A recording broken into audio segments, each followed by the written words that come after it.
Friends, ఈరోజు మీకు నేను పెసర ఆవకాయ ఎలా చేసుకోవాలో చూపిస్తాను. ఈ పెసర ఆవకాయ చాలా కమ్మగా పుల్ల పుల్లగా కాంబినేషన్లో చాలా రుచిగా ఉంటుంది.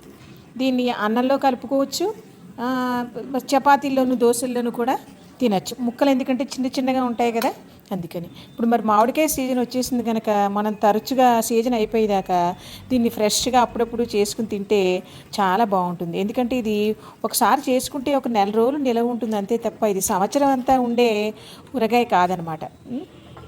మరి మీరు కూడా ఇది ట్రై చేసి మీకు ఎలా వచ్చిందో నచ్చిందో అన్నీ మరి కామెంట్స్లో చెప్పండి. మరి ఇది లక్ష్మీస్ కిచెన్కి స్వాగతం. మరి పెసరావకాయ ఎలా చేసుకోవాలో చూద్దామా? పుల్లగా గట్టిగా ఉండే ఒక మామిడికాయని తీసుకుని దాన్ని శుభ్రంగా కడిగేసి పొడిగా ఉండి ఇలా బట్టతో తుడిచేసి, ఇది తడి ఉండకూడదు. మనకు నెల రోజులు నిల్వ ఉండేదైనా తడి ఉంటే చలివాసన వచ్చేస్తుంది.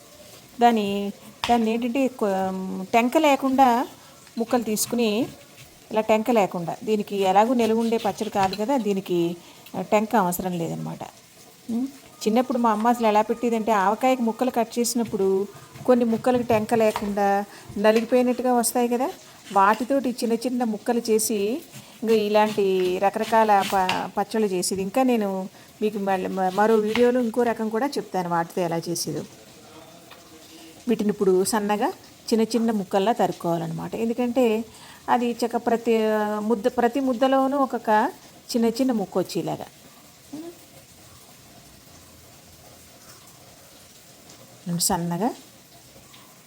సన్నగా చిన్న చిన్న ముక్కల్లాగా తరుక్కోవాలి. మిగతాది తొక్కలేని ముక్కలు కూడా వేసుకున్నా పర్వాలేదు, కొంచెం మెత్తగా అయినట్టు అవుతాయి అంతే. పంటి కింద కరకరలాడుతూ తగలవు, కానీ ఆ పులుపు పచ్చళ్ళలోకి దిగి బాగుంటుంది. ఇలా అన్నిటినీ చిన్న చిన్న ముక్కల కింద అన్నం చేసి సిద్ధం చేసుకోవాలన్నమాట. ఇలా తరుక్కున్న ముక్కల్ని ఇలా చిన్న చిన్న ముక్కల కింద తరిగేసుకున్నాం కదా, ఈ తరుక్కున్న ముక్కల్ని ఒక వెడల్పాటి గిన్నెలోకి తీసుకోవాలి. మళ్ళీ మనం ఈ పెసరపొడి కారం అన్నీ వేసి కలుపుకునేందుకు వీలుగా అనమాట. ఇది ఇలా గాజుది ఏదైనా తీసుకుంటే మీరు దానిలోనే కలిపేసి మూత పెట్టేసుకుని దానిలోనే నిలవ కూడా చేసేసుకోవచ్చు. ఈ ముక్కల్ని ఇలా తీసుకుని మళ్ళీ నేను ఒక గిన్నెతో మళ్ళీ మీకు కొలతల ప్రకారం చెప్పడానికి మళ్ళీ ఒక గిన్నెతో కొలిచి చూపిస్తాను. ఒక స్టీల్ గిన్నెతోటి కొలిచి చూపిస్తాను పెసరపొడి ఎంత వేయాలి, కారం ఎంత వేయాలి అని. మళ్ళీ వీటిని ఒక గిన్నెలోకి తీసుకుంటాను. ఇప్పుడు తీసి మీకు ఆ గిన్నెతోనే మళ్ళీ వేరే కొలతలు కూడా చెప్తాను పెసరపిండికి దానికి. ఇలా ఒక స్టీల్ గిన్నెలో తీసుకుని, కొలతలు అయితే ఈజీగా ఉంటుంది కదా. సామాన్యంగా నేనైతే ఇంచుమించుగా ఉజ్జాయింపుగా వేసేస్తాను, కానీ కొత్తగా చేసేవాళ్ళకి కొంచెం అది ఎక్స్పీరియన్స్తో ఉజ్జాయింపుగా వేసేయడం తెలిసిపోతుంది. కొత్తగా చేసేవాళ్ళకి కొలతలతోటి చెప్తే ఈజీ అవుతుంది. కొంచెం చిన్నపిల్లలు ఎవరైనా చూస్తున్నారనుకోండి ఈ వీడియో, వాళ్ళకి కొలతలతో చెప్తే చాలా ఈజీ అవుతుంది. ఇలా గిన్నె నిండా ముక్కలు తీసుకున్నాను కదా, గిన్నె నిండా ముక్కలు తీసుకున్నప్పుడు ఏం చేశానంటే ఈ గిన్నెలో సగానికి కొంచెం తక్కువగానే పెసరపప్పు తీసుకున్నాను. ఈ పెసరపప్పుని కొంచెం ఎండలో పెట్టుకోవాలి. ఎండలో పెట్టుకుంటే దానిలో ఏమైనా చెమ్ము ఉన్నా దోషం ఉన్నా పోతుంది. ఊరగాయ కదా ఎంతైనా ఇది, అందుకని. ప్లస్ మిక్సీలో వేసుకున్నప్పుడు బాగా నలుగుతుంది కూడా, బాగా నలుగుతుంది. దీన్ని ఒక గంట ఎండలో పెట్టి మీరు మిక్సీలో వేసుకున్నప్పుడు దీన్ని మరీ మెత్తటి పొడిగా కూడా చేసేయకూడదు. పెసరపప్పు మరీ మెత్తగా పొడి అయిపోతే పంటికి అంటుకున్నట్టు అయిపోతుంది. ఇలా మిక్సీ జార్లో వేసుకుని పొడి చేసుకోవాలన్నమాట. అది విప్పరే పెట్టాలి, మరి మీరు ఫస్ట్ 1 నెంబర్ పెట్టేయకూడదు. పెసరపప్పుని ఇలా కొంచెం చెప్పాను కదా, కొంచెం బరక అంటే మురుమురుగా గ్రైండ్ చేసుకోవాలి. అది ఇలా మురుమురుగా రావాలంటే ఏంటంటే మనం మిక్సీలో విప్పర్ని మాత్రమే పెట్టాలి. 1-2 సార్లు స్పూన్తో కలుపుని 1-2 సార్లు విప్పరే పెట్టాలి. ఎందుకంటే అది వన్లోనే పెట్టేసి ఏమనిపించామంటే కొంత పిండి మెత్తగా అయిపోతుంది. పెసరపిండి ఏంటంటే మెత్తగా అయితే పంటికి అంటుకున్నట్టు అయిపోతుంది. చూసారా, ఇప్పుడు పెసరపిండి గిన్నెలో సగం వచ్చింది. మిగతా సగం ఏంటంటే నేను కారం పొడి వేస్తాను. 3 మ్యాంగోస్ కారం, మిర్చి పౌడర్. ఇది మాకు బెంగళూరులో దొరకదండి. మేము ఎంతో ప్రత్యేకంగా దీన్ని హైదరాబాద్ వెళ్ళినప్పుడు తెచ్చుకుని ఉంచుకుంటాం. లేకపోతే 4-5 ఫ్రెండ్స్ కలిసి ఏదైనా డీలర్ని పట్టుకుని ఎక్కువ ప్యాకెట్లు తెప్పించుకుంటాం అనమాట. ఇదైతే కమ్మగా ఎక్కువ కారం లేకుండా ఉంటుంది, మంచి రంగు ఉంటుంది. మేము పచ్చళ్ళకి కూడా ఎప్పటినుంచో 3 మ్యాంగోసే మాకు అలవాటనమాట. మరి ఇప్పుడేమో దీనికి తగినంత ఉప్పు, పసుపు చేర్చి అన్నీ కలిసేలాగా బాగా కలుపుకోవాలి. నేను కొలతకి గిన్నెలో వేసేసాను కానీ కొంచెం పెద్ద గిన్నెలోకి మార్చుకుని కలుపుకుంటే ఈజీ అవుతుంది. మరి మీరు ఏ కారం ఉపయోగిస్తారో నాకు కామెంట్స్లో చెప్పండి. ఆంధ్రాలో ఉన్న వాళ్ళకైతే త్రీ మన ఆంధ్ర తెలంగాణలో ఉన్న వాళ్ళకి ఈ కారప్పొడి ఈజీగా దొరికేస్తుంది కారం.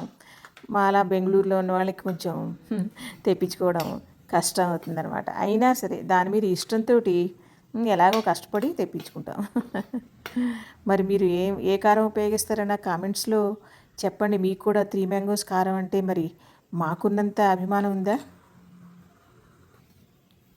ఇలా బాగా ఇదంతా కలిసాక ఉప్పు, పసుపు, కారం, పెసరపిండి అన్నీ బాగా కలిసాక ఇప్పుడు వీటిని మనం ముక్కలకి చేర్చి కలుపుకోవాలి.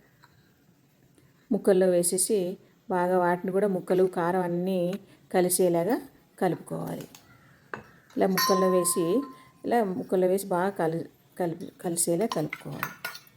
ఈ ఊటంతా దిగి మనం వేసిన నూనె కలిసి అంతా మరి మనం తినే పొజిషన్కి రావాలంటే కనీసం 2 nights ఇది ఊరాలండి. దీనిలోకి ఇప్పుడు నూనె పోస్తాను.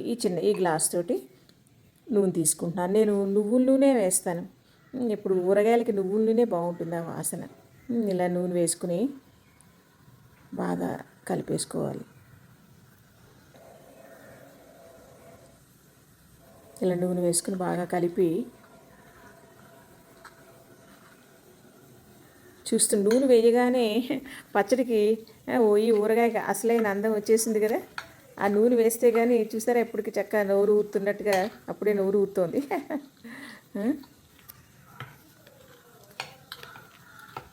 దీనిలోకి మనం కాస్త మళ్ళీ నూనె వేడి చేసుకుని ఇంగు నూనె కాచి పోసుకోవాలన్నమాట.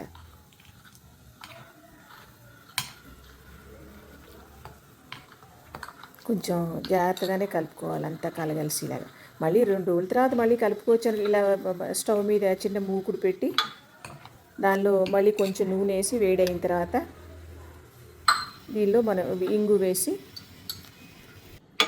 ఇలా ఇంగు వేడైన తర్వాత దానిలో నూనె వేడైన తర్వాత ఇంగు వేసి బాగా ఆల్రెడీ చాలా వేడెక్కిపోయింది నూనె, అందుకే వెంటనే ఆపేసాను స్టవ్, మాడిపోకూడదు. దీన్ని ఈ వేడి దాన్ని ఈ ముక్కల వాటిల్లో వేసి కలిపేయాలి. మంచిగా కలిపేసి వీటిని కొంచెం మెంతులు కూడా చేర్చి చల్లారిన తర్వాత వేడి నూనె పోసాం కదా, ఇంకా మూకుల్లో కొంచెం ఇంగు పొడి మిగిలింది, అందుకే ముక్కలతో కలిపి వేస్తున్నాను.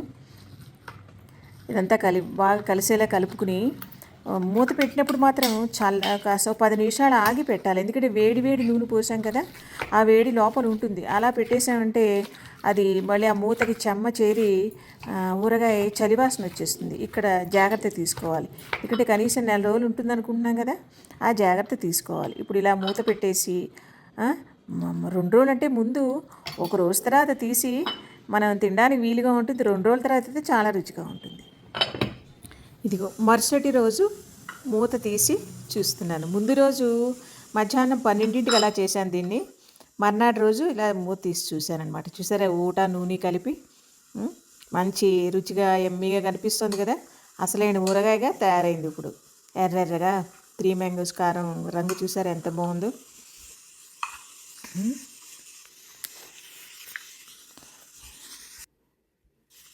ఇలా కలిపి చూస్తుంటే నాకు కొంచెం కొద్దిగా ముక్కలు యాడ్ చేద్దామా అనిపిస్తుంది. నూనె కూడా యాడ్ చేయాలి. ఇదిగో మనం ఊరగాయలకు మామూలుగా చేసుకుంటాం కదా, అలాగే కొంచెం నూనె కూడా ఇంకా వేయాలి. మరి ఊరగాయ నిలవ ఉండాలంటే కొంచెం నూనె పడాలి కదా. ఆ గ్లాసులో 1/4 గ్లాసు వేసి 1/4 గ్లాసు వేసి కలిపేస్తున్నాను బాగా శుభ్రంగా. ఇప్పుడు నూనె పడగానే నిగనిగలాడుతూ ఎంత బాగుందో చూడండి, అసలైన అందం ఇప్పుడు వచ్చింది కదా. ఇప్పుడు దీనిలో ఉప్పు కూడా సరిపోయిందో లేదో చూసుకుని అవసరం వస్తే ఉప్పు కూడా కొంచెం వేయాలి. కొంచెం ఉప్పు కూడా వేసి కలపాలనిపించింది నాకు.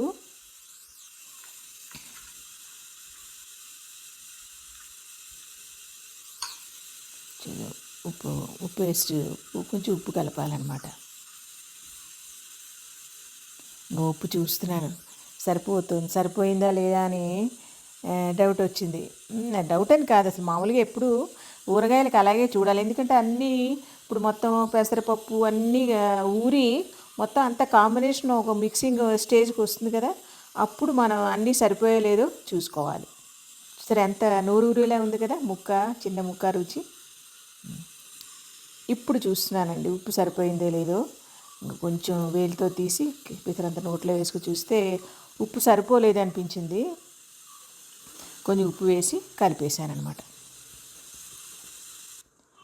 కొంచెం ఉప్పు వేసి కలిపేసాను. కాస్త ఊరగాయలకి ఉప్పు ఎక్కువే పడుతుంది.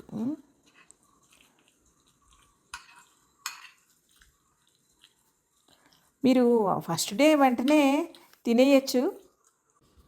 చెప్పాను కదా ఇందాక, కొంచెం ముక్కలు కలిపితే బాగుండు అనిపిస్తుందని. ఇలా తినేసినా పర్వాలేదు, కమ్మగా ఉంటుంది. ఇంకొంచెం ముక్కలు యాడ్ చేస్తే కొంచెం పులుపు యాడ్ అవుతుంది అంతే. మీకు ఈ కొలతల ప్రకారం ఇలా కూడా కంటిన్యూ చేసేయచ్చు. కానీ కొద్దిగా కొంచెం ముక్కలు యాడ్ చేద్దాను. ఇలా ఒక చెక్క తీసుకుని వాటిని మళ్ళీ చిన్న చిన్న ముక్కలు చేసి కలిపాను అనమాట. గట్టి ఇలా కొంచెం ముక్కలు ఎక్కువైతే ప్రతి ముద్దకి ఒక ముక్క మనకి తగిలినట్టుగా అనిపిస్తుంది. మళ్ళీ కొంచెం ముక్కలు వేసాను కనుక ఉప్పు కూడా యాడ్ చేయాలి. పులుపు యాడ్ అవుతుంది కదా ముక్కలతో పాటు, కొంచెం ఉప్పు కూడా యాడ్ చేయాలి.